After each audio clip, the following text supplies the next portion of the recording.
Amahoro y'Imana, urukundo rw'umwami wacu Yesu Kristo nibibane nawe inshuti y'umusaraba. Ndizera ko umeze neza. Uyu munsi turagarutse mu kiganiro nkuzaniye ijambo rikomeye cyane.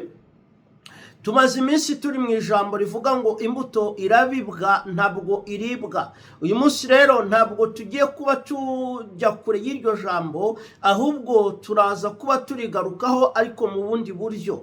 Nagira ngo nkubwire rino jambo rivuga ngo ntabwo wowe ukwiye kuba uriho kubera abantu, ahubwo ukwiye kubaho kubera wowe ushaka kubaho. Buriya abantu benshi nababa bumva ko wakorwa n'isoni. Abantu benshi ntabwo bifuza ko wagira ejo heza. Abantu benshi nabakurebera kure bagira ngo barebe ukuntu ukorwa n'isoni. Buriya hari n'abantu babaza amakuru yawe kugira ngo bumve ko byagucanze. Buriya hari n'abantu babaza amakuru yawe bakurikiranira hafi stati yawe kugira ngo barebe ubuzima bwo waba ubayemo. Ntabwo rero abantu benshi bifuza kuko wabaho neza. Ntabwo abantu bifuza kuko wabaho. Nagira ngo nkubwire ngo 70% nabifuza ko wakorwa n'isoni. 70% nabifuza kuko wamaramara. Ariko reka nkubwire, ntabwo wowe ukwiye kuba wumva ko wabaho kubera abantu, ahubwo ukwiye kumva ko wabaho kubera wowe. Kubera iki wowe ukwiye kumva ko wabaho kubera wowe? Nuko wowe nutwigirira, ni wowe wigirira impuhwe. Iyo utazigiriye ntabwo abantu bazikugirira. Iyo utwigiriye imbabazi nta bantu bazakugirira imbabazi. Wowe rero banza wigirira imbabazi, hanyuma uwumve kuko ukwiye kubaho. Ntabwo kubaho kwawe ukwiye kuba wabitega mu bantu, ahubwo ukwiye kuba wumva ko wowe wafata imyanzuro yo kumva ko wabaho. Kubera iki? Imana yaguhaye ubwenge, Imana yaguhaye buriya ukubaho bitangirira mu mutwe wawe. Nimba ushaka kubaho umuntu runaka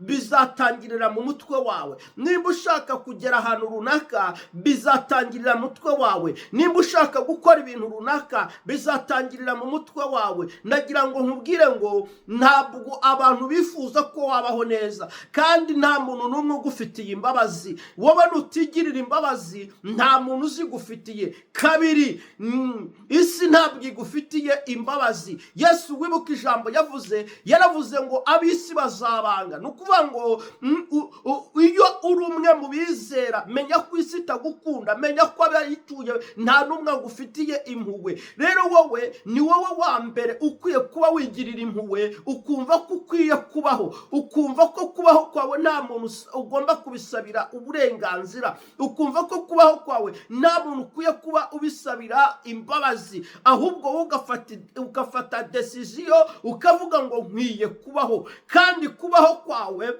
ni ukuvuga ngo kubaho kwejo ushaka kuba uzaba urimwo, ni ukuvuga ni ingingo uri bufate uyu munsi. Ni ingingo uri bufate uyu munsi. Kubaho kwiza wifuza ni ingingo uri bufate uyu munsi, ni icyemezo uri bufate uyu munsi. Iyo rero igihe cyose uri umuntu utega kubaho ubiteze mu bantu, ntabwo abantu bakubesha uko wabyifuza, ntabwo abantu baguha ibyo wifuza, ntabwo abantu bagukorera ibyo wifuza, ahubwo wowe ibitekerezo byawe nibyo bishobora kukugeza ku byo wifuza. Ibitekerezo ufite, guhaguruka kwawe, imyanzuro yawe bishobora kuguhindura uwo wahoze wifuza kuzaba we. Uyu munsi rero ndagira ngo nkubwire ngo gira amahitamo, gira ukuntu uri buhitemo, ufate ibyemezo by'ukuntu ukwiye kuba uriho, by'ukuntu ukwiye kuba wabaho. Kuko kubaho kwawe kubitswe mu mutwe wawe. Kubaho kwawe kubitswe mu mutwe wawe. Nta muntu ufite kubaho kwawe, nta muntu ugufitiye ukubaho, ahubwo kubaho kwawe kuri mu mutwe wawe. Uko ushaka kumera biri muri wowe, icyo ushaka kugeraho kiri muri wowe, aho ushaka kugera biri muri wowe. Ndagira ngo nkubwire ngo uyu munsi rero haguruka uhagurukana ibyo ufite byose Imana yaguhaye. Imana yaguhaye umutaha, urawufite, ufite igishoro ufite ni ibitekerezo. Imana yaguhaye igishoro, yaguhaye amaboko. Imana yaguhaye igishoro, yaguhaye amaguru. Imana yaguhaye igishoro, yaguhaye ubuzima. Imana yaguhaye igishoro, ufite amaso abiri. Imana yaguhaye igishoro, ni ibitekerezo byawe. Nta muntu ugufitiye imbabazi zo kubaho nutazigirira. Uzi ikintu kiza kuba cyabaho wowe nutaza kuba wigirira imbabazi zo kumva ko ukwiye kuba wabaho, nutaza kuba wigirira imbabazi zo kumva ko ukwiye kuba wabaho, ikintu kiri buze kuba cyakubaho, uraza kumaramarira mu banzi bawe, uraza kumaramarira mu bantu. Kuko nakubwiye 70% nabifuza kuko wamaramara. Burya benshi banabaza amakuru yawe ngo bumve ukuntu wakozwe n'isoni, bumve ukuntu bayeho, bumve kutarashira mu mwuka, bumve kutarakubitwa hasi. Reka nkubwire, ndetse uziko n'abavandimwe nabo bajya bagirira ishari. N'umuvandimwe wawe akakugirira ishari. None se ntabwo ubyibuka ko Yosefu wamugiriye ishari? None se bene se ugira ngo bifuzaga kubaho neza kwa Yosefu?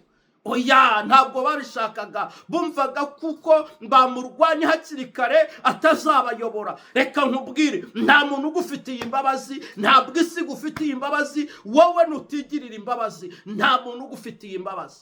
Perekere boria, nta muntu ugufitiye imbabazi nutazigirira. Uri umukobwa, uri umumama, uri umusore, uri umupapa, nje kukubwira ngo nta muntu ugufitiye imbabazi nutazigirira. Ntabwo isi gufitiye imbabazi. Bibiliya iravuga ngo dore ab'isi bazabanga, bazabarwanya, bazabarenganya. Nudahaguruka ngo urwane intambara yo kubaho, ntawe uzayikurwanira. Nudahaguruka ngo urwane intambara y'ubuzima, nta muntu uzayikurwanira. Reka nkubwire, nta muntu uzakurwanira intambara yo kubaho kwawe.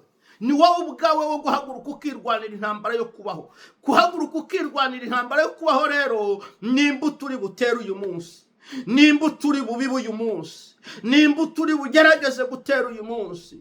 Niyo mpamvu nkubwira ngo tinyuka ubibe, tinyuka utangire ako kazi, tinyuka utangire iyo proje yawe, tinyuka utangire iyo business yawe, tinyuka rwana intambara yo kubaho. Reka nkubwire, ubuzima kugira ngo ubeho urarwana, kugira ngo ubeho urarwana. Intambara urwana uyu munsi nizo zigaragaza umunezero uzabamo ejo.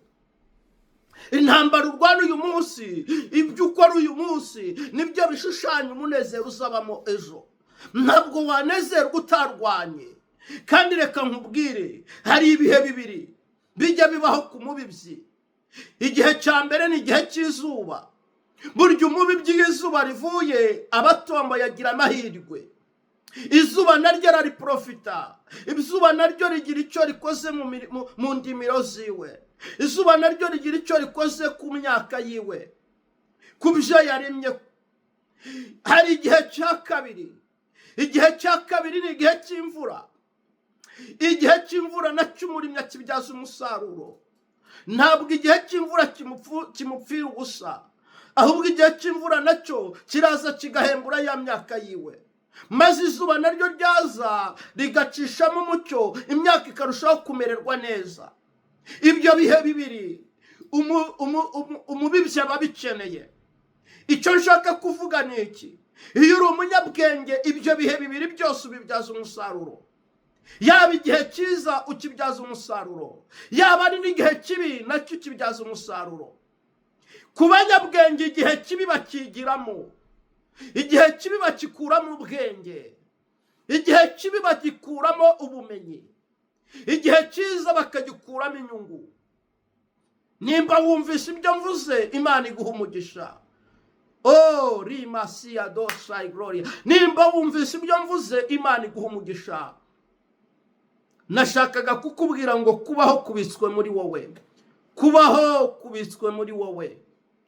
Nudashaka kubaho, nushaka kubaho ubiteze mu bantu, uzaseba. Wowe ubwawe ni wowe ubitse kubaho kwawe, kandi ubibitse biri mu mutwe wawe. haguruka, tinyuka, fata imbuto yibibe, rwana intambara yo kubaho, rwana intambara y'ubuzima. Ubuzima ni ukurwana, ubuzima ni uguhangana. Tinyuka urwane kugira ngo ubeho, tinyuka urwane kugira ngo abana bawe babeho, tinyuka urwane kugira ngo ugere aho ugera, tinyuka urwane kugira ngo ugere kure, tinyuka urwane. Haleluya! Tinyuka urwane, nutarwana ntawe uzakurwanira. Bantu bose bari kurwana n'ibyabo, bantu bose bari guhangana n'ibyabo. Nudahaguruka urwane nta muntu uzakurwanira, nudahaguruka ubikore nta muntu uzabigukorera. Imana ikumpera umugisha. Turaza gusubira mu materaniro yo kuri Zoom, ariko wowe wumvise iyi video, wowe wumvise buno butumwa, wuguriye iyi video, mbabarira uyigeze ku bantu b'inshuti zawe bose ufite muri telefone, yishyire kuri stati yawe. Imana iguha umugisha. Shalom shalom.